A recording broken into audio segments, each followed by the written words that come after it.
विरोधी पक्षनेते विजय वडेट्टीवार आपल्यासोबत आहेत। सर, आपण पाहतोय की तुमच्या घराला शासकीय निवासस्थान आहे, मात्र गळती लागलेली पाहायला मिळते, काय सांगाल?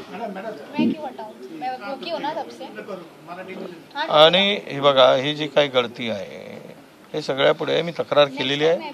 महाराष्ट्रामध्ये सगळ्या कंत्राटदारांची हालतच खराब करून ठेवली आहे। तिजोरीत पैसे नाहीत, सरकार लोकप्रिय घोषणा करून जुमलेबाजी करण्यामध्ये व्यस्त आहे।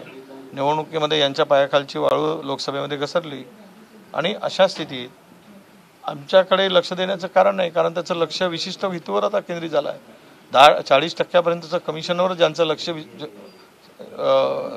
कॉन्स्टंट झालेलं आहे त्यांना या छोट्या मोठ्या बाबीकडे लक्ष देण्याची गरज वाटत नाही आणि म्हणून आम्ही आहोत त्या स्थितीत। 10 दिवस झाले टेलिफोन बंद आहे, हे आता घडत आहे याची माहिती दिली आहे। बघू, नाहीतर 2 महिने काढू, काय फरक पडणार नाही। पण जनता, आम्हाला तर थेंब थेंब पाणी पडतो आहे, यांना पुरात जनता वाहून नेणार आहे आणि येणाऱ्या निवडणुकीमध्ये यांचा सफाया होईल।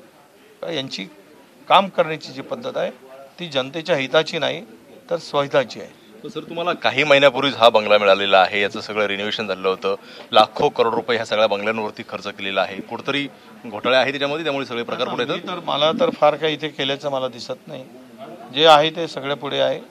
हे जे बंगल्याचं रिनोव्हेशन झालेलं आहे, आता कोणाच्या बंगल्यावर किती खर्च झाला आहे मला बोलायची गरज नाही, काय काय लावले त्या बंगल्यात, पण आम्ही आमचा जे सामान्य माणूस म्हणून जेवढं गरज आहे तेवढीच ती सरकारी बंगला दिली आणि मी आता बंगला घेतल्यानंतर त्याची दुरुस्ती झाली, ती दुरुस्ती झाल्यानंतर तरी व्यवस्थित होण्याची गरज होती, पण ते दिसत नाही।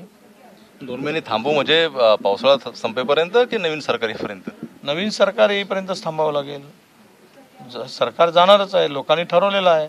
मी सांगितलं मग, आणि किती योजना आणू देत, लोकांच्या याच्यावर काही फरक पडणार नाही।